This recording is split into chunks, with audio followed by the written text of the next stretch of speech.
Good evening, one and all, and welcome to the Toon Review, where tonight it is the part 2 of our World Cup prediction show, where, of course, we will be covering England, who do, of course, kick off their World Cup campaign on Monday at 1 o'clock against Iran. So, very interesting game that is.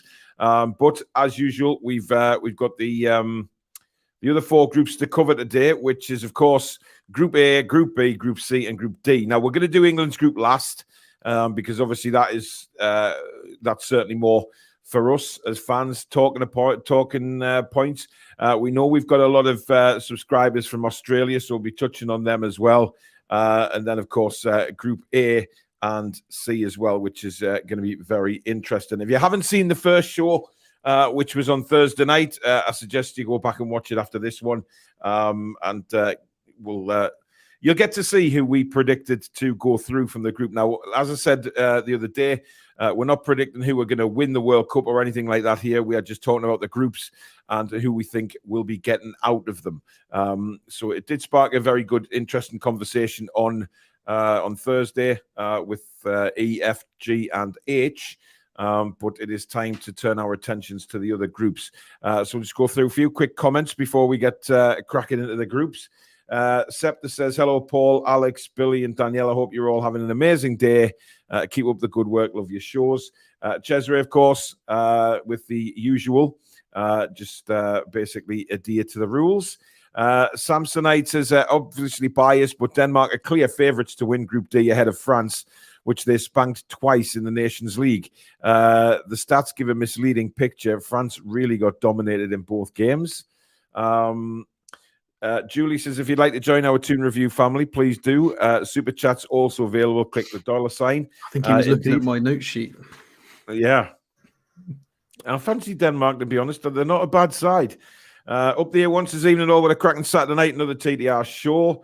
Lots of people saying hello. Chippers, good evening to you. Carl, good evening. Kamal, good evening to you. Ian Fleming, good evening. Tom, good evening. Brian, lots of people in the house. Spike says, evening TDR family, hope everyone's good. James says, good evening, hope you're all well. Hazard says, hey guys, after this stream, go support Goldbridge as he's trying to raise 25k for charity. He's currently on 16. Yes, he is. He's doing a 24-hour, a long live stream, I think. He does them every now and again. He's doing well so far today. But we do our share of charity shows as well. Deadline Day, we did one at Halloween. We'll be doing one at Christmas as well. Rachel says, fly and visit just to say hi and have a great show. She's off out on the drink tonight. Yes, enjoy your night. Simon says, yo, hombres, or hombres, however you want to say it. There's many different ways, Alex, before you jump on me. Well, without the L, for a start, would be better, but... Well, yes. Jordy B says, Alex has an accident. Just look at his face. There's no accident here, I'm afraid. He's in the mood. Kamal says, Alex, that's the spirit, Mr. England. Jordy lad, hi, Paul. How are you? I'm good. Thank you very much. Ian says, getting in the mood, Alex. Indeed, he is. Angelica says, hello, everyone. I'm listening while eating bacon, sausage, and eggs. Love to everyone. Evening, team. Hope everyone's well from Jacka. Good evening to McDunk. Right, well, we may as well get cracking. Obviously, we're an early show on a Saturday night, so some people might be out. But of course, this will be available to watch later on for everybody else who does miss the show. We may as well start with Group A, Alex. Okay. I had both up because I knew you were either going to do D or A. So well, we may as well go in. We'll go A, C, D, and B. Obviously, we'll finish on B, which is England's group. But Group A is Qatar, Ecuador, Senegal, and the Netherlands. And Alex, if you start off with Qatar, while I put the poll up and see what everybody's going to put for this one. So take it away. So probably my least favorite team in the tournament, purely because they got a free ride to be in it. Not they didn't have to qualify because they're the host nation. Somehow ranked 50th, which I don't know how they've done that, considering all they've played is international friendlies for the longest of times since March. Played in the Arab Cup, so gaining world ranking through playing Bahrain, Oman. I'm not impressed.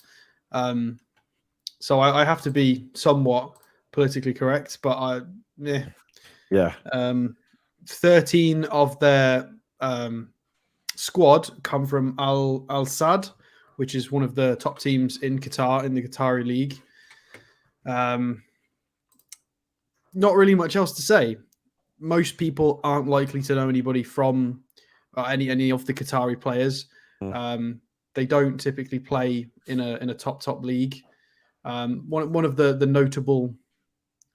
notable things is Al Sadd. So their biggest club, I say biggest club. They've got 13 people from it.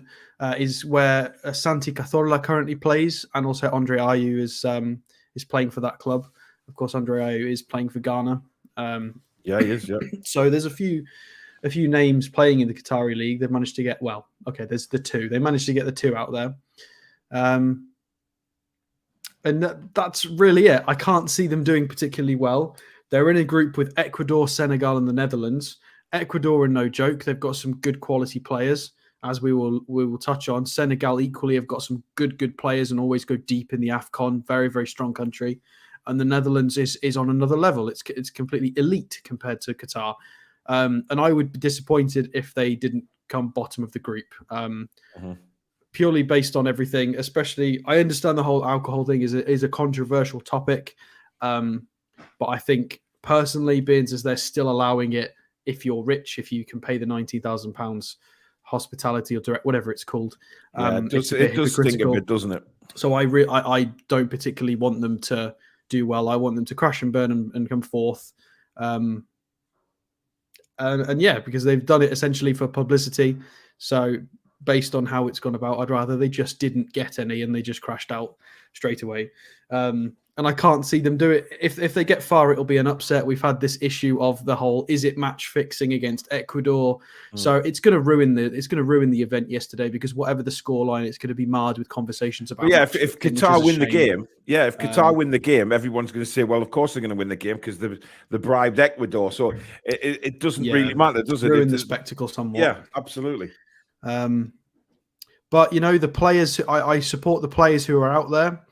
They're professionals. They're doing their job. They want to play for their country. So fair enough to the actual Qatari players. Good luck. But yes, I do remember them winning the Asian Cup. Yeah, there were a few years ago where they were putting in some really, really impressive performances, and they were getting there was some buzz. But a lot of recent. If we go through their recent form. Qatar. So they've beaten Albania, Panama, Honduras, Guatemala, 2-2 draw with Chile. So they do have some reasonable results. Yeah, that's the plumbing in the new house. I'll knock myself on mute and let you talk through, Alex. No worries. So the 1-0 against Albania is quite impressive. Albania aren't a weak team by any means.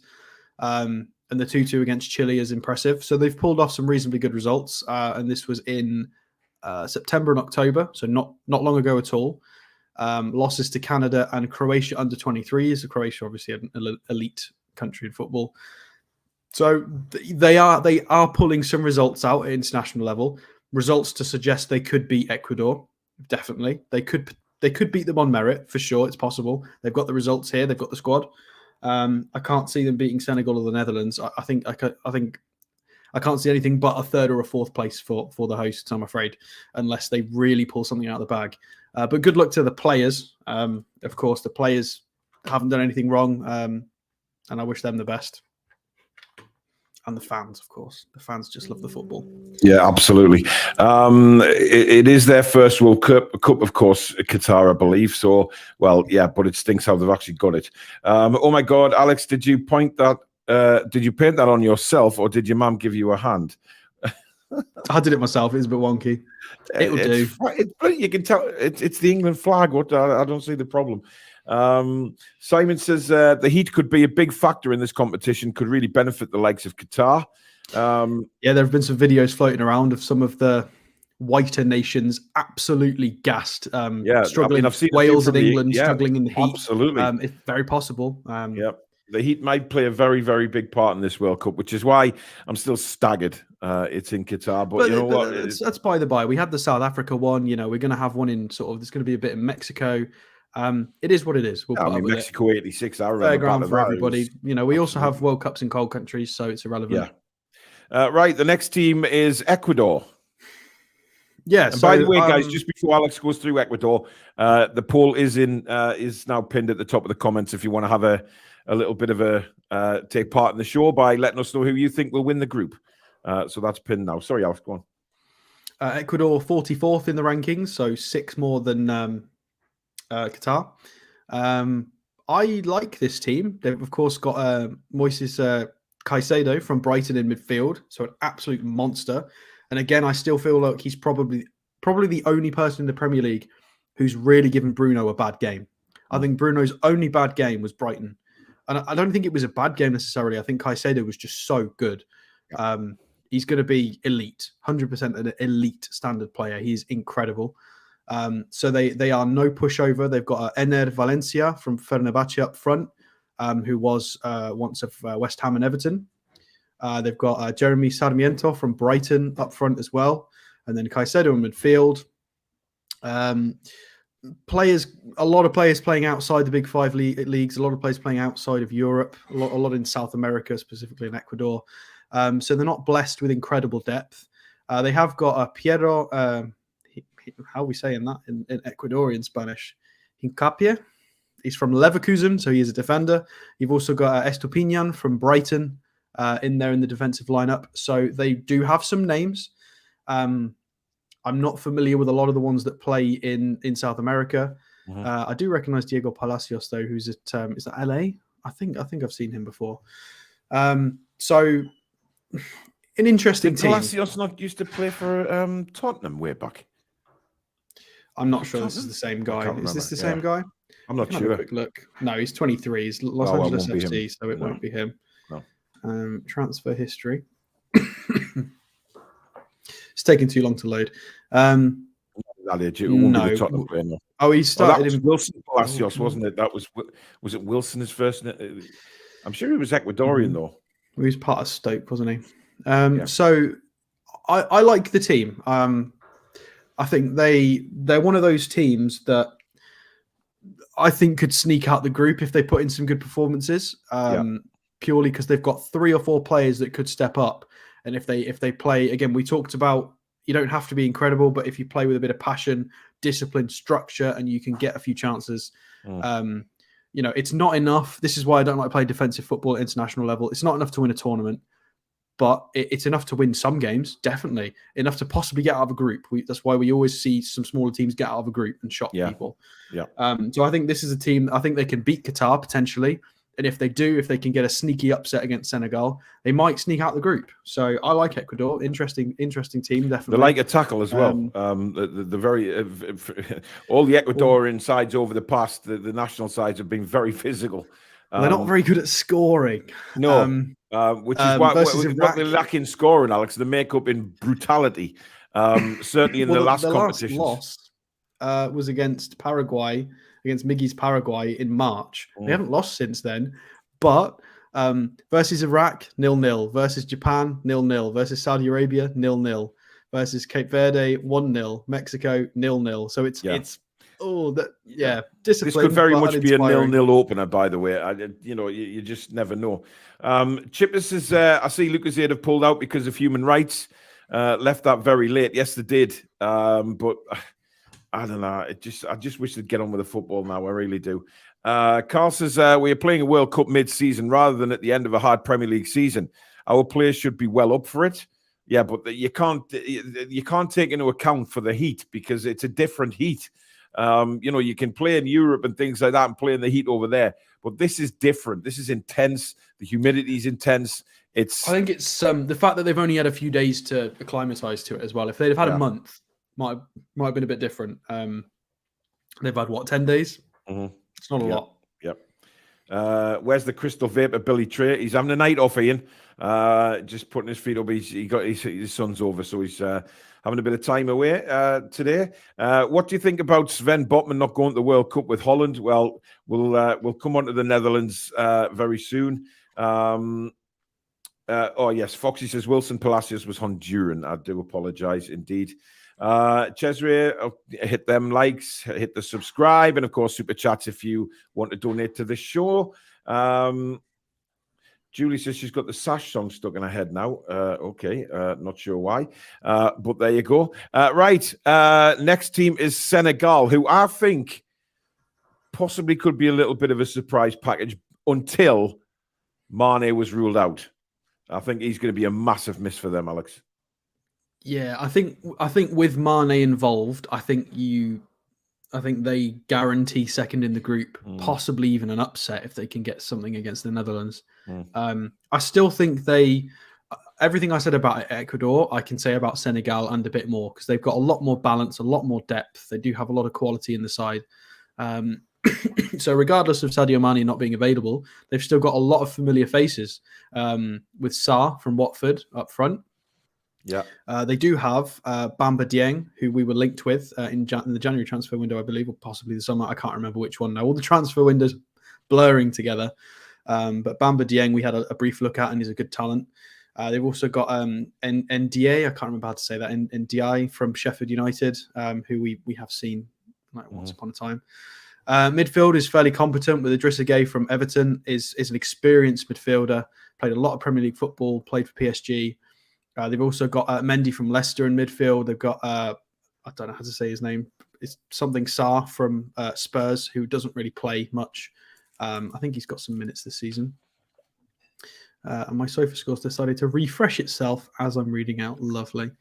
We've got Mendy also, well, haven't they? Chelsea keeper. Yeah, I mean, we'll get down to keepers. Kouyaté from Nottingham Forest, they've got. And then defenders, Kalidou Koulibaly, of course, top-level centre-back. He's struggling a little bit in the Premier League. He's still top level, Champions League quality defender. You know, he was exceptional at Napoli for the longest of times. You've got Diallo from Leipzig. You've got Sabali, who I don't know, Yusuf Sabali, but he plays for Betis. You've got you've got more defenders who play for Olympiacos, Milan. They all play for top clubs in important leagues. They're well experienced players, and then you've got Mendy as their main keeper with Alfred Gomez as their backup. A lot of depth, a lot more depth of quality as well. Yeah. They could field. A lot of people might not. Maybe some people who don't follow football as deeply might think that you don't know the Senegal lineup, but when you actually see it, you will recognize 7, 8, 9 names there. There's a lot of them that play in the Premier League or in some top leagues around Europe, or even some in the Championship. Yeah. They're a good squad. And I think with Mane, they could have been dark horses to top it if they could have upset the Netherlands, but it wasn't to be. But they still could do well. So, Foxy says Senegal midfield is too defensive. Mane out has Senegal out in the group stage. So he's not confident of going there. And finally, the Netherlands, Alex, who are expected to win this group. Yes. So I need to bring them up as well. Of course, everybody was a bit frustrated that we didn't get Sven Botman in it. Some people happy because then it means he doesn't play too many minutes away from us. His time's going to come, though, to be fair. It'll come. But on the flip side, you know, it's nice that we have players that play in major tournaments and that are used to going deep into really, really big competitions. That will be very important for us when we're going deep into sort of FA Cup runs and European runs in the future, or title races. We need players that understand that feeling. So the Netherlands, ranked 8th in the world at the moment, doing very, very well on their recent form. Win, draw, win. Not really any losses there. And those wins were against Belgium, Poland. They got Wales as well. Germany, Denmark, beating some big names. They look a lot healthier than they've done in previous years. Quite excited to see them. Front line is somewhat predictable. Memphis Depay, however we're saying that. Luke de Jong, of course, we know from his funny stint with us, who's been really good ever since he just wasn't with us. Bergwijn, Noah Lang's in there as well. Noah Lang is somebody from Club Brugge that we looked at briefly in a couple of transfer shows. Very tidy. They've got Weghorst, who's gone to Besiktas. He's in the squad as well, and Vincent Janssen. Midfield is quite funny because there's some people that will know. They've actually called up Javi Simmons, the younger kid, wonder kid, the young wonder kid, who was at Barcelona and went to PSG. So he's actually in the squad. Frankie de Jong, Cody Gakpo, of course. Cody Gakpo is very, very, very highly rated and Good sought after player at the moment. Dumfries to be expected. Coop Miners, Steven Bergwijn, Klaassen, Martin de Roon, a lot of familiar faces in the midfield, but very, very strong nonetheless. And then probably the strongest part of the team is the defence. So the fact that Botman has not lost a Premier League game yet and is an absolute beast just shows how much depth of talent and quality they've got in the back line. Van Dijk and De Ligt are generally the front runners. Ake plays a lot of minutes for them as well. He does, yeah, he does. They've got Malacia, Stefan de Vrij for Inter as well. Daley Blind got a call up, very, very experienced. Timber from Ajax, that was obviously heavily linked with Man United. And then Frimpong from Leverkusen. So I think Botman's been done dirty there. I think he's better than a couple of those names. Yeah, he is. But I think I think on form he's better than all of them. But yeah, but I think the way, if you look at Holland's, like you mentioned at the start, Alex, the way they've been playing and the results they've got, it's hard to change it. Yeah, he doesn't really want to upset the balance, does he? He wants to just go with what he knows. And I think Botman's time will come. He's 22. He's got a long career ahead of him. And I think he's the future Dutch captain, to be honest, as well as Newcastle. So I think, as frustrated it is for him and us as fans, I think the manager's just said, look, the results we've had over recent times, he's not upsetting the apple cart at all. He's gone with pretty much the squad everybody thought he would go with. And of course, Wijnaldum's not there because of that really bad injury he got at the start of the season, which is a shame for him as well. I would like to say as well, I haven't been able to deeply research everything because there's a lot of teams. So if anybody's got some knowledge that I don't have, or it's your country, or you've done some research, feel free to pop it in the comments and stuff, or correct me, or give me some more info. Absolutely. And everybody can learn. Geordie Lad says Netherlands could meet us in the round of the last 16 if they screw up against one of the smaller teams like Ecuador or Qatar. Foxy says, you think Netherlands are weak on that left wing position with Blind and Malacia? Can see teams targeting that area. Depends if you rate Malacia. Well, it's a big tournament for him, to be honest. Yes, possibly that is the left. I mean, Blind is what? He's late 30s now. He's had a good career, very, very experienced. But is that an area that teams are going to think there's a weak side of the Netherlands? I don't think it's exploitable as much in this group stage. I think if Mane was playing, then they would have had a field day with it. Absolutely, but, well, let's have a look at the poll, and we'll see what people think. 70%, well, 71% have gone with Holland. Qatar finishing second on 17%. 7% Senegal, you monsters, and 5% Ecuador. So there you go. Poor Ecuador, man. I know. I want Ecuador to top the group now, just for that. I'm very surprised at that. Very surprised, but there you go. Anyway, we move on, and we'll move to Group C, because as I said at the start, we're doing Group B last, which is, of course, England's group. Can we do D first? Okay, we'll go to Group D. I can only have so many tabs open at once. That's all right, Reddy. We'll go to Group D, which has France, Australia, Denmark, and Tunisia. Now, we do have quite a few subscribers from Denmark and Australia, so this is interesting. But we'll start off. Is it France you're starting off with, Alex? Yes. So I've got it order as it is on screen. So France.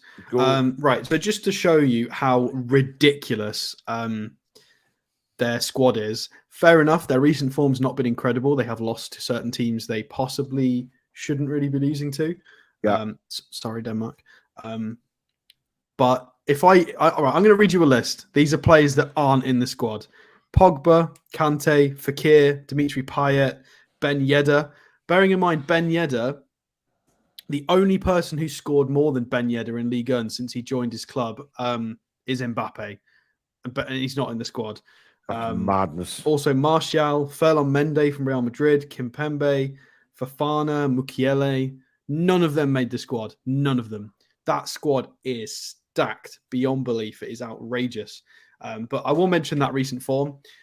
2 losses to Denmark, as was rightly pointed out at the beginning. Well done, Denmark. Good job. And a loss to Croatia. So they're not unbeatable. 2 draws as well. Draw against Croatia. Draw against Austria. despite the names, they're not cruising through it. The Netherlands' results were far superior to this. France haven't played well the last few times I've seen them play. They've been very poor. Nowhere near up to the normal standard.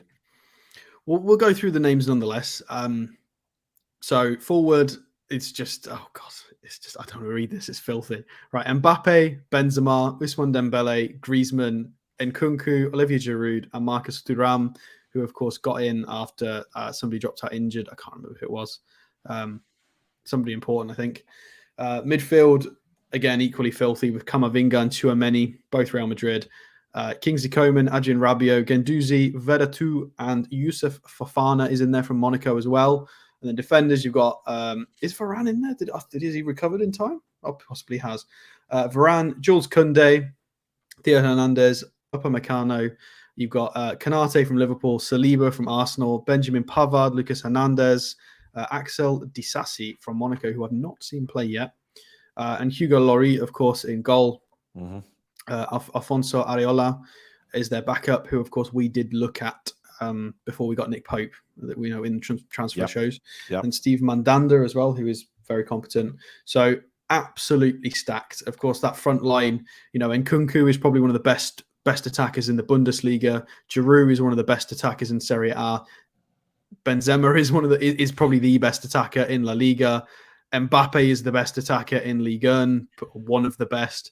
Alex, when you said Nkunku, I think he's injured. There's a couple of comments coming as well. I'm sure I read he got injured. Possibly he is then. This might not have been updated. I'm not sure whether he's out for the whole World Cup, but he's injured at the minute. So I don't think he's going to play early doors. I did read that somewhere. Okay. And a few people have put that in the chat. The poll is up as well, guys, to vote for who you think will win this group as well. So it's a blow to France and Nkunku being out because he's like you said, he's a very good player. I'm not sure he's first choice anyway. I think people like Olivier Giroud and Griezmann have got a lot more minutes and experience with the national team and will likely play a lot more. But Nkunku's done some crazy things in the Champions League and some crazy things in the Bundesliga. Fair enough. Defensively, the Bundesliga at the moment is a bit... Do you remember Leeds last year when Bielsa was still there? Yeah. That's like watching the Bundesliga every week. It's some of it's hilarious. It's definitely worth a watch if you're bored. That's why you've got like Union Berlin top, and there's some funny stuff. Some of the defenses are not brilliant at the moment. Anyway, we digress. Nkunku was out the whole of the World Cup. He's a few days ago says Wolves F1. So it's fine. They've only got Mbappe, Benzema, Dembele. Apparently he's been replaced by Kolo Muani. So. Okay, cool. That's not on my thing. SofaScore, bad SofaScore. You haven't updated. late to the. So bear that in mind with any future talks, because there might be some mistakes further on this. But I wasn't going to spend 2 hours, cross-referencing SofaScore with Googling the World Cup. That's too much time. Gary says, I like Denmark. Always hope they do well. And Will says, can you shed some light on why Lloris is still in goal for France? Well, Lloris is an enigma for me. I put it, it'd be his last one. Foxy says, I'm ruling France out because it's rare that countries win a back-to-back World Cup. True. Very true. People forget that France are the reigning champions, aren't they? So it's interesting. Then we move on to Australia, Alex. Right. So I apologize in advance. I had a look through the squad yesterday, actually. I really don't know that many players. Very sorry. Recent form. You beat New Zealand twice. Well, you only beat what's in front of you. Fair enough. You beat Peru, presumably on penalties because it says 0-0. You beat the United Arab Emirates and you beat Jordan. So you're getting lots of wins in sort of the recent run of form. It's not against sort of the standard of opposition you're going to be facing, such as France and Denmark, and even Tunisia aren't bad. So it's going to be a tough one, but you've got some talent in there. Of course, the majority of your squad, we don't really have any Premier League players in there that I'm aware of. I see there's a lot of players that play in the Championship. We've got people in Stoke, in Middlesbrough. Riley McGree plays in Middlesbrough. You've got Harry Soutar plays for Stoke. I believe, was there a Sunderland player in here? There is. There's Bailey Wright, plays for Sunderland. So you've got Bailey some Wright, players in the football pyramid, which is reasonable. You've got quite a lot of players in the Scottish Premier League as well, with Hibs, and so you've got Aaron Moy from Celtic. And of course, a certain young wonder kid, Alex, Newcastle United's Garang Kuol, who probably will start on the bench, to be fair, but we are expecting to see him at some point. Indeed. This is one of those teams where it's going to have to be a lot of rigidity and discipline and fight and passion. Let's not forget, a lot of these people play. The ones that will play in the Championship. The Championship is a 46-game season. Scotland is a tough league. These will be well-disciplined players and a well-disciplined team. I hope they do well. They are a likable team for sure. Be nice to see Garang Kuol come on. But that being said, it is a very tough group with France, Denmark, and Tunisia as the opposition. And they've been shafted a little bit there. If they could have managed to have gotten in a group with teams such as, Ecuador and Qatar, they might have had a slightly better chance. You never know, though, do you? Because, it's one of these things yes, that it's tournament football, and you never know. And I'm sure we're going to see Garang Kuol, because the way he plays football, he's explosive, isn't he? And I think there's going to be certain times that Australia will need that, because, the likes of, I think they've got Rogic and Aaron Moy still playing for them, who, of course, used to play for Huddersfield in the Premier League. So they've got experience there. There's no doubt about that. So, it's just, I think they'll need a bit of a bit of pace, and I think that's where Kuol comes in. So it'd be interesting to see. They've got Jason Cummins up front, who is Garang Kuol's teammate, and Jamie McLaren up front as well. So it's not. It's okay. I think they've just had a really poor draw. They're going to have to try and beat Tunisia, ideally, and then they're going to have to put in literally the performance of their careers. Against one of the other nations. They're going to have to fight tooth and nail. And it's very possible, very, very possible. But they're going to have to show, sort of Braveheart levels of walk out the tunnel and we're going to die here and we're going to try and get something from this team. It's going to have to be a monumental effort. But it's not impossible. They do have a bit of flair in the team. They're very competent lads, and they all play in reasonably good leagues. And maybe that's offensive to some of the other teams, but of course I'm going to rate the Championship and the Scottish Premier League a lot higher than I rate something like the Qatari League and the Saudi League. I think it's only fair. They're much more competent leagues, so the lads are going to have played a lot more football, played at a much higher standard, and I hope they do well. We'll have to wait and see. Well, Tom Rogic isn't in the squad, so he's not there. So, right, we move on to Denmark, Alex. A lot of people's favourites to win this group. It is possible. I understand that obviously you beat France twice, but we'll see how it works out in tournament football. The squad is impressive. The squad is very impressive. Martin Braithwaite, who for some reason gets a really bad rep, but has played at a high level for quite a while and was doing the job for Barcelona. Kasper Dolberg hasn't lived up to the hype. He was meant to be the next best thing, but is still extremely competent nonetheless. I think he struggled. I think he had an illness, didn't he? I think he had something really wrong with him. I forget now what it was.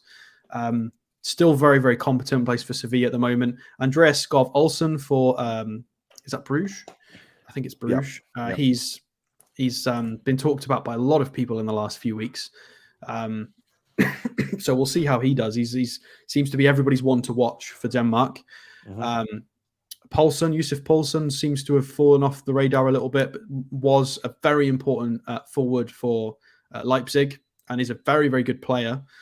So they've got some tidy forwards, definitely. They've got a variety of different profiles as well. They've got a lot of answers for a lot of different questions. Midfield, very, very competent. Eriksson, very, very good quality. Højbjerg, very, very good quality. Plays in midfield for Tottenham, of course. You've got Damsgaard and Norgard, both very tidy for Brentford, competent midfielders. Mahler's playing for Atalanta. You've got Thomas Delaney, of course, was incredible for, was it Dortmund he played for a long time? And he's at Sevilla now. They've also got Robert Skov, which is, I think you say Sko, I can't remember. I've signed him a bit on some football games. I like him just from games. But you've even got Jensen in there. Again, they've got a lot of answers for a lot of different questions in midfield. They can play in a variety of different ways. They can shot up shop. They can be creative. They can move about in a 2, in a 3, in a diamond. They could do whatever they wanted, really. I mean, isn't it just absolutely fantastic? You know, when you look at Christian Eriksen, who practically died on the pitch in the Euros a couple of years ago, and he's incredibly in the squad for the World Cup. It's unbelievable. And I think he makes a massive difference to the way Denmark play, which is why I think, you know, I fancy them to beat France to this top of the group. I really do. It's very possible. They've got a very balanced side with good quality in the right areas, a good run of form, a good record against France. Everything is in place for them to have a good game against France, 100%.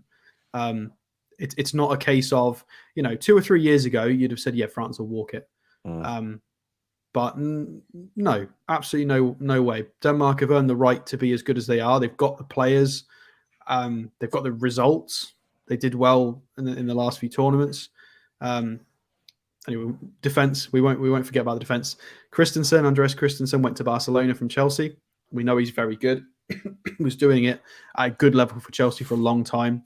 Simon Kjaer. I have it. Sorry, Danish people. I don't know how to speak Danish. Of AC Milan, of course. Anderson from Crystal Palace. Christensen from Leeds. So lots of competent players. I've never really watched Bar in person. He plays for Benfica, but I know of him. And then, of course, Kasper Schmeichel in goal. I don't think the other lads are going to get a look in. But funnily enough, their reserve, I don't know how to say that, Rono. He's the first O's got a line through it. So however you pronounce that, I think he plays for Union Berlin, which of course are absolutely flying in the Bundesliga. So, but you'd imagine Schmeichel will always get the nod for the same reason as Hugo Lloris gets the nod for France. But yeah, interesting group, and if they perform well, there's no reason they can't top this group, to be fair. Interesting. And quickly on Tunisia, because I don't think you know, a lot of people know their squad, Alex, but just touch on them quickly. Tunisia, so not a bad side. They've got Hannibal from Manchester United, who's on loan at Birmingham. A lot of their players. Where was it? I've forgotten where I wrote down the Tunisian bit. Yeah, recent form. So reasonably good recent form. Their only loss really since March is against Brazil, and everybody's losing to Brazil at the moment. And beat some reasonably strong teams. They beat Iran 2-0, and Iran are in the World Cup. So they beat some lesser teams, but they managed to get a 3-0 victory against Japan, which is very impressive. Japan are not a bad side. 2-0 against Chile. So some good results. Very, very competent results. I don't know them very well. Who was the guy? Getting all my notes mixed up now.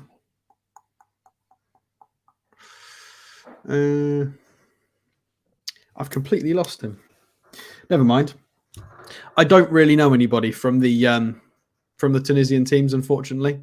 None of them play in the Big Five leagues. A lot of them play in African leagues or somewhere else. And they are probably the team to beat for Australia. It's them and Australia. Whoever wins that match will then try and obviously have an upset against one of the bigger ones. Yeah. I did have a little bit more to say about Tunisia, but I've lost my piece of paper about it. I wouldn't worry, mate. Not many people know much about them, but let's have a look how people have voted for that group. Very, very interesting. 58% of the votes go to France. 25% go to Denmark. I thought that would have been closer. Australia on 15% and 2% for Tunisia. So there you go. If anybody knows anything good about the Tunisian team, please comment on it, because I've butchered that because I've lost my paper. I do apologize. Right, we'll move to Group C because I know we're pushed for time tonight, Alex. So we'll rattle through Group C with first of all Argentina. So Argentina are a lot of people's favourites to win the whole thing or to be the challengers to Brazil. Is this Messi's last World Cup? Probably. You never know, but probably. Recent form is pretty ridiculous. Not playing against super incredible opposition, but a 5-0 win against the UAE, 3-0 win against Jamaica, and a 3-0 win against Honduras. The Brazil game got cancelled.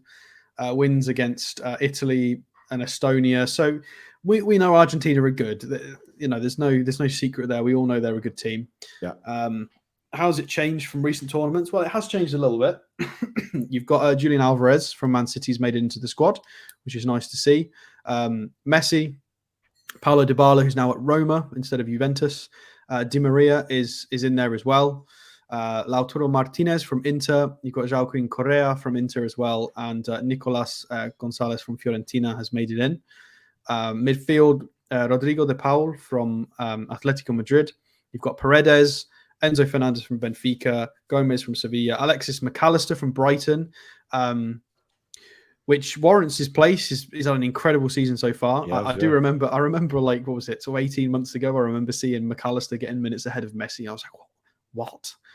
He did burst onto the scene at Brighton as well. He had a great time, yeah. And he's definitely warranted his place now. You got Molina from Atletico, Ezequiel Palacios for Leverkusen. Anybody who plays football games will know Palacios, as he was like a football wonder kid back in the day. Rodriguez from Betis.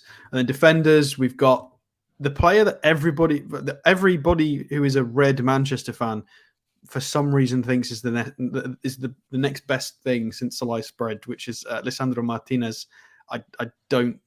He is a very good defender. I will say that he's a very good defender, but I'm not quite getting these whole, he's God sort of comments. It's ridiculous. I'm not getting that at all. Christian Romero from Tottenham. Otamendi is still playing. Is it Benfica? You've got Tagliafico is now at Lyon. Juan Foyth is at Villarreal. Of course, he was at Tottenham. Acuna from Sevilla. Montiel from Sevilla as well. And Pezaya from Betis. And you've got Martinez, which is Villa's goalkeeper, is their number one, with the Villarreal and River Plate goalkeepers are their backups. I don't agree with certain people saying I think they're going to win the whole thing. I think they were a very good team. I don't think their midfield is quite as good as it could be. I think a lot of other teams have got better midfields. I think it's just the name Argentina, given the World Cup history. I think people will always fancy them what way or another because of their history that they've had in previous World Cups. But it'd be interesting to see how they perform, because sometimes they turn up, sometimes they don't. But we will see. Next is Saudi Arabia. So, by the way, the poll is up again. So if you want to vote for this group as well, it is now pinned at the top of the comments, guys. Saudi Arabia is an interesting one. So they've got a lot of players from Al Hilal, who are I think they're fourth in the Saudi league at the moment. You've got a few players from Al Ittihad, which is the team that we played our friendly against as well. They're not doing terrible. Recent form, a 1-0 loss to Croatia. So to only concede once against Croatia, and that was 2-3 days ago. Mm-hmm. So to only concede one against Croatia, as Croatia were properly gearing up for the World Cup, is impressive. It's a very good job. Their only other loss coming to Venezuela on this page of recent form. Draws against USA, a 0-0 draw against USA, 0-0 draw against Ecuador, getting a win against North Macedonia, and they're not a bad team either. Drawing with Albania, so they're doing okay. They've not conceded more than one goal in any of their recent forms, dating all the way back to sort of July-ish. Mm-hmm. Not a bad team, very well put together, very structured. A lot more, in my opinion, a lot more competent than Qatar. Funnily enough, Saudi Arabia are actually ranked 51st and Qatar 50th, so they're pretty much neck and neck in the actual rankings. It'll be interesting to see how they do. Again, I'm not going to pretend I know a bunch of their players, because I don't. I don't think many people do, to be honest. But most of the squad has been picked from the top 3 to 4 teams in their Saudi league. Yeah. So we'll see how they get on. Yeah. Next up, we have Mexico. Get my tabs in order. Do you want to do a few comments while I bring up the next sort of 5 or 6 teams on my tabs? Yeah, no problem. Wolves F1 says, and still 30 days before the Euros at Sweden 92, Denmark wasn't even participant tournament. But last moment, because of Yugoslavia, of course, what happened in their country, they got their place and went on to win it. Yep. Incredible piece of history, that. Northumberland Geordie says, if it was on the radio the other day, if Messi plays in all the games in the World Cup, the final will be his 1,000th game. Foxy says Saudi Arabia will give teams a competitive game, but unlikely to qualify. Yeah, it's a tough group. I just need to let the dog out as well. So if you want to keep, all right, man. Commenting. We've only got a couple of comments, but Julie J says yes. I remember Wolves. I remember, and Yard Sale says was the Saudi league better than the MLS by ranging standards. Listen, the Saudi league is very. I don't know. It's not as. You don't see as much of the Saudi league, certainly, as you would see of the MLS. The MLS is pretty, very well covered, especially, the likes of Sky TV and certain other channels around the world. They will, broadcast the MLS a lot more than they would broadcast the Saudi league. So they're going into it as a little bit of an unknown, but it's difficult to say Saudi are going to qualify, Saudi aren't, but we'll just have to wait and see on it. Wolves F1 says some are talking, and this Mexico is the worst in some time. Alex, really? Mexico? I haven't heard that. That's interesting. I've always liked Mexico. Of course, from Goal, the movie, and Santiago. Yeah, but not a terrible team. The front line consists of Lozano and Raul Jimenez from Wolves. Not poor players at all. Jimenez hasn't hit any form this season, though, has he? He's been very hit and miss. Yeah, but I'd fancy him to score against the Saudi Arabian defense. No offense to Saudi Arabia. They have been very resolute and not really conceded any more than one in recent times. But having Lozano is a top player. So is Jimenez. They're good, reasonably good players. Jimenez, was what, 40 million fee or something, 38. Yeah, he's dropped off a little bit, but I think a lot of Wolves, the whole squad's not really been performing very well. So, so other players, you've got Edson Alvarez, the CDM that we've been linked with heavily from Ajax. Very, very, very good player. They've got Hector Herrera, who was at Atletico, is also a very, very good player. I don't know where is he now? What's HOU? No idea. I don't know where he's gone. I didn't know he'd left Atletico. Who HOU is. And beyond that, I'm not as familiar with the rest of the players. They've got Guardado and Gutierrez from Betis and PSV respectively, and then a lot of the other players play in various other leagues. But a good starting midfield for sure. Mexico under a lot of criticism. Oh, interesting. I haven't heard that. The defense is less well known. You have got Sanchez from Ajax in defense, and then a lot of the other defenders come from sort of mishmash leagues. Goalkeeper is Guillermo Ochoa, who I don't know who that is. But they've got 5 or 6 big names in there with some reasonably good competency. So apparently the general consensus is they don't have a lot of faith in the manager, or people don't have faith in the manager. Interesting. Recent results, a loss to Sweden, a loss to Colombia, a loss to Paraguay, but they did beat Iraq and Peru. Yeah, it's mixed. HOU, Alex, is Houston Dynamo. Is it Houston? I didn't want to say it out loud in case it was some South American team. Yeah, it's the MLS team. Well, look, for me, Mexico, I think this group is between, I think Argentina for me, but the final team in the group, Alex, Poland, who, you just don't know about Poland, do you? Because, they've got Lewandowski, who will always score your goals, but it's very difficult to see them getting ahead of Argentina.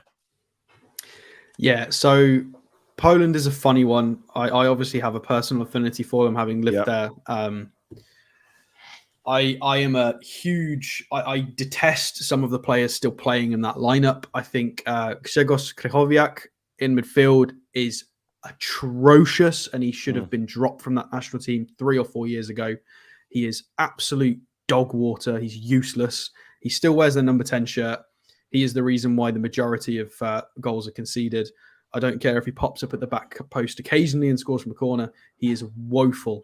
And there's definitely a lot of nepotism and funny things goes on in that national team, as there is in the Extraclasse in that league. And it's a real shame. But that being said, they do have some really, really competent defenders. Kamil Glick is about 90 years old, but was once upon a time a very, very good defender. Yeah. Played a lot in the Champions League. Bednarek, of course, moved. I think he went to Villa for some reason, didn't he? I think he swap. I think he swapped Southampton for Villa. Yep. Żurkowski and Szymanski in midfield are decent. They got Frankowski and Gumne operating as wing-backs. Gumne was quite a popular choice on Football Manager and FIFA for a while. He was quite a up-and-coming fullback, and he's good in real life as well. And then, of course, you've got Lewandowski up front. You've got his understudy, who's always been his understudy, which is Arkadiusz Milik, who went to Marseille and has been doing quite well for Marseille and has always played for big clubs, played for Napoli. Very, very tidy. And then never really got a look in, though, has the international level because of Lewandowski. Yeah. Is Matty Cash there? I was just looking at their most recent lineup. I'm not actually looking at the squad. Right, okay. I can look at the squad. So they've got Krzysztof Piątek in there, who's the famous pistolero who went, I think he was at Milan and just started scoring every single game, and he kept doing the pistols thing. Yeah. Świderski's up front as well. Who were you on about? Matty Cash. Yes, Matty Cash is in the squad. Doesn't sound very Polish, but he is there. Oh. Wow. Okay. Most of their players play in big leagues. Who actually plays in Poland? You've got Jędrzejczyk, he plays for Warsaw. Fabiański retired from international football, which was very sad. I think he still could have done a good job for them. He unfortunately retired. So it is Szczęsny up front. Not up front. Although he's probably better up front than he is in goal. He's in goal at Juventus. Apparently, Milik plays for Juventus now as well. So a few people. Is he gone from Marseille? He's gone from Marseille now. Yeah. Matt Fletcher also says because he had a funny Champions League mess up, didn't he? Where he scored and it was all. Yeah. He took his shirt off and something I can't remember. Something funny happened. He got sent off, did he? Well, reports are also saying that Benzema, is in doubt after a training injury. So that'll be a big miss. Absolutely. Maud, thank you very much for your 25 Saudi Arabian Real. Thank you so much for that. Very kind of you, my man.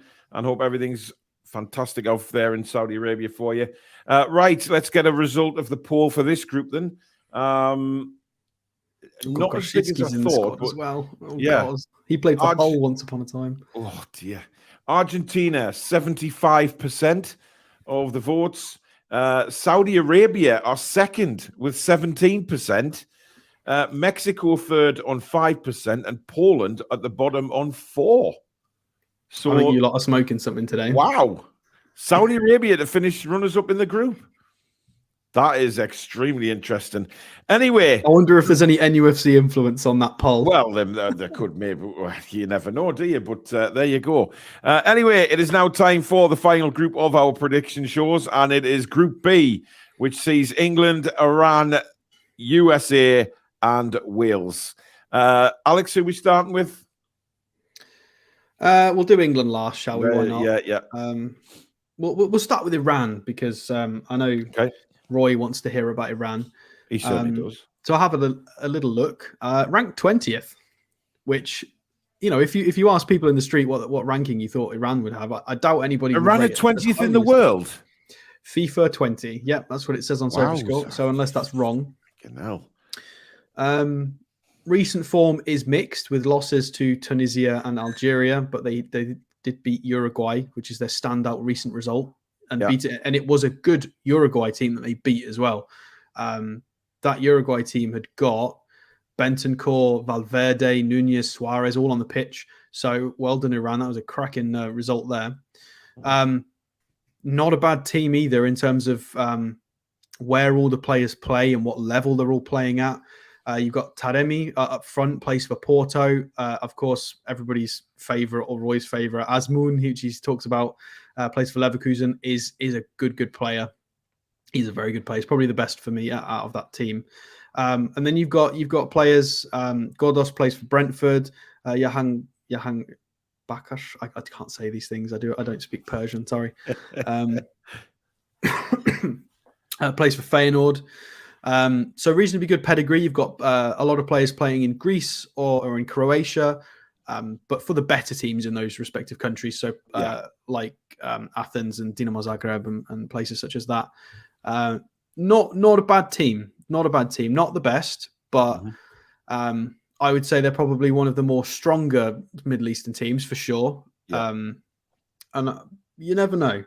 You never know. Wales aren't incredible. They've got some good players and they've got some very good players. But again, a lot of international football can be about discipline and heart sometimes. If you can keep the scoreline at 0-0 for a long time, and anything can happen. So not going to be as much of a pushover as people think. There is more to this as well. You've got they've got a few players from Omonia as well, which is the team that played against Manchester United in the Europa League recently. I think one of their players actually scored. Yeah, so Karim Ansarifard, who is their third forward, he plays for Omonia and he scored against Man United recently. So, they're not nobodies at all. No, not at all. They're no scrubs. There could be a surprise package. They really could. Be interesting to see how they do against England.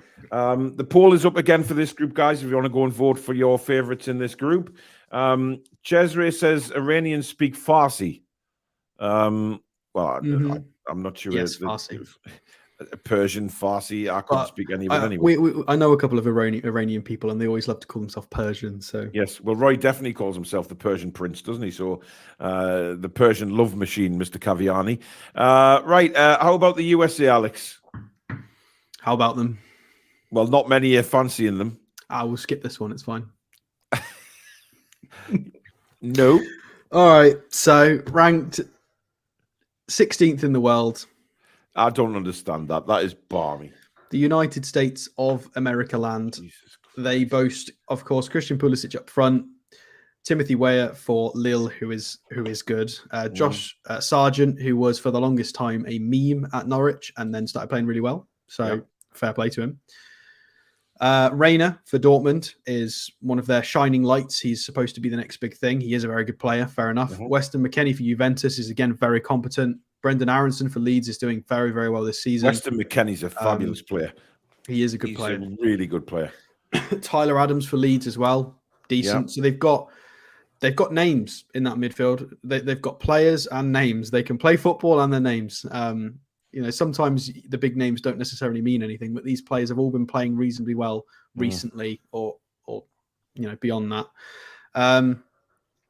Serginho Dest is somehow American. He is good player. He's at Milan now. I didn't know he'd gone from Barca. So he's at Milan. Competent player. Again, this is one of the better USA teams I've seen in a long time, which is probably why they're being so confident.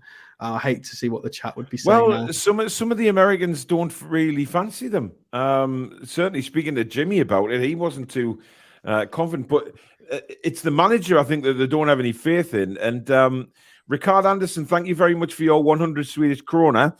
He says USA's manager is really bad. He managed a team in the second division in Sweden and failed miserably despite a superior squad.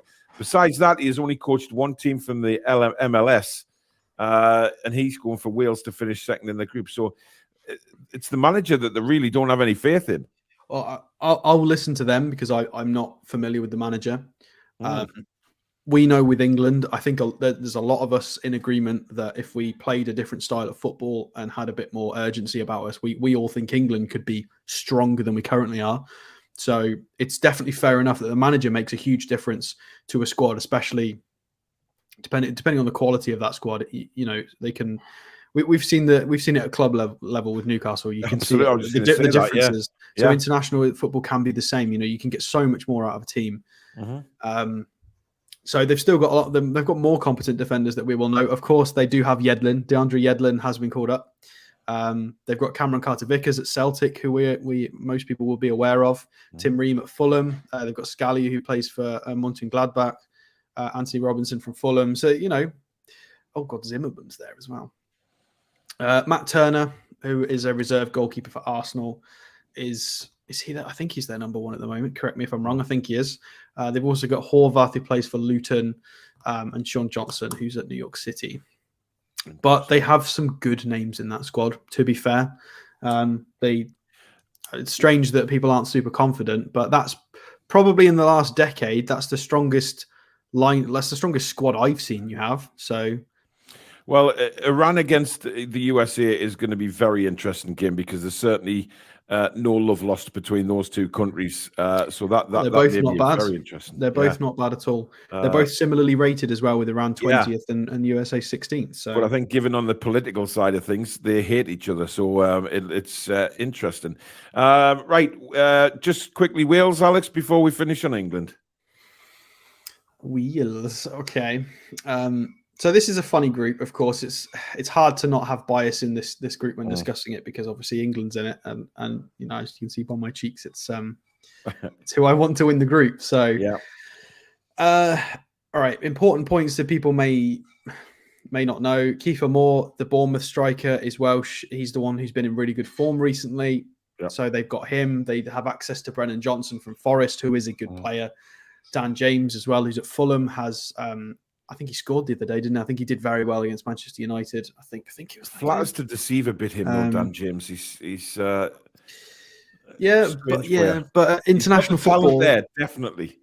Yeah, but that kind of scares me. If they can be compact, having Gareth Bale, Dan James, and Brennan Johnson on the counter-attack could be a little bit terrifying, because if they accidentally connect with a really good shot, it's going in. So midfielders, Ethan Ampadu is he at Spezia now?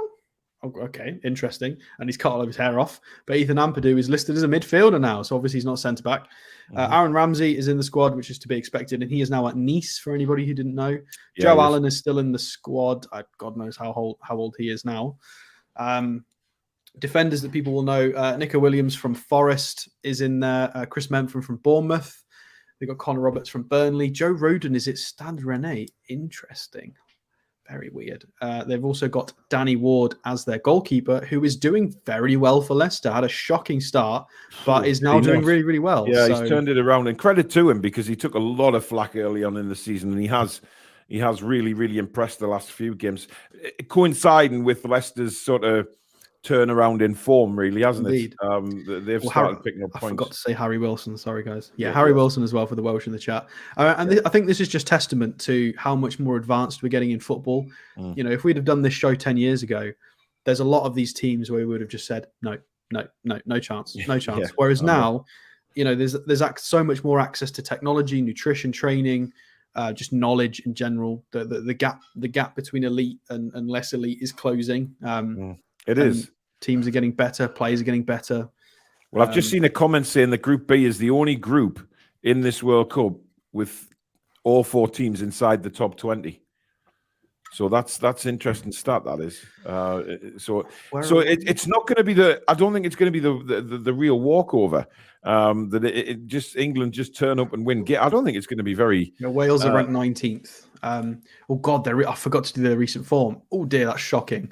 They lost to Poland, lost to Belgium, lost to Netherlands. There were very hard games. There were close games, if I recall. I watched a couple of them, and Wales didn't do too badly. And that win against Ukraine, of course. Yeah, you can't write them off. You certainly can't write them off. And we'll finish on Angleterre, Alex. Good old Blighty. Yeah, so the big one. Yeah. We can go a little bit more detailed in this one.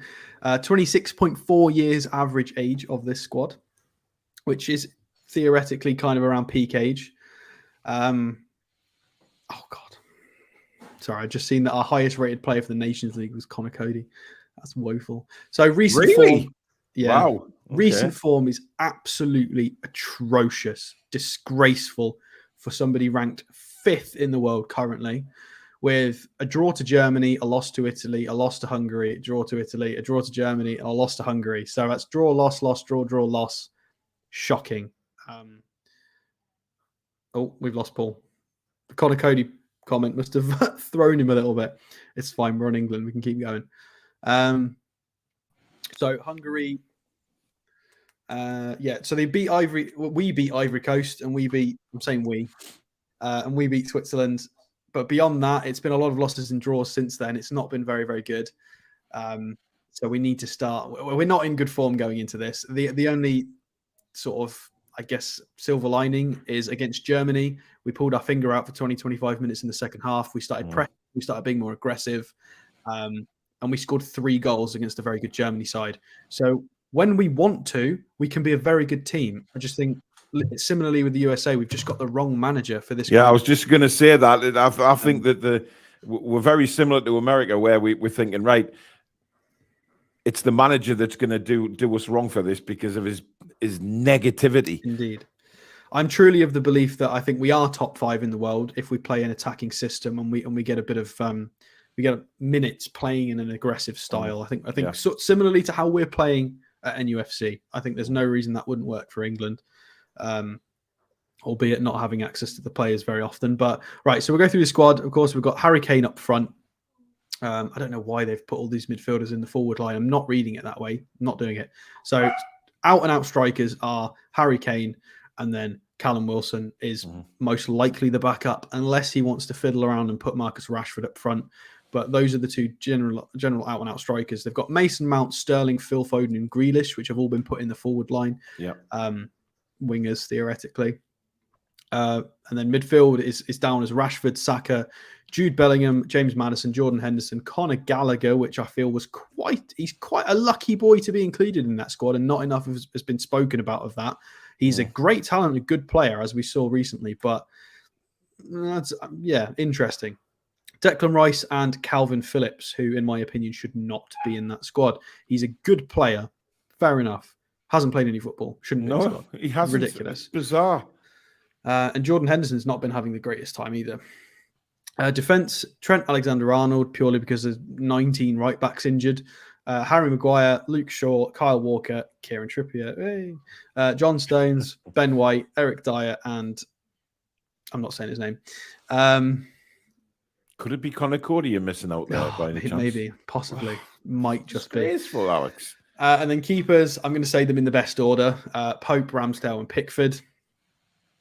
He will start Pickford, despite the fact that Pope is the best goalkeeper. I know. Unfortunately, if Pope hadn't have had a bit of a blunder in his recent international performance, I think he would be starting.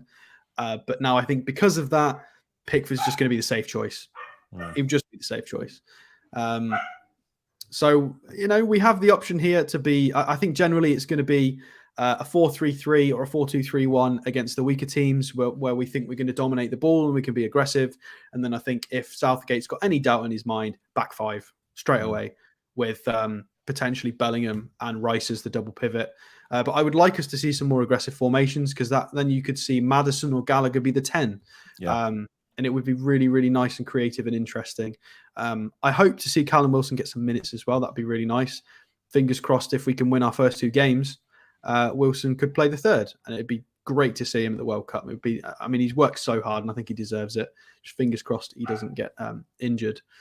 I think most of us know about England. Notable absentees are possibly Ward-Prowse, didn't get in. I know he's not incredible, and Southampton aren't doing amazing, but I think he's unfortunate not to get in ahead of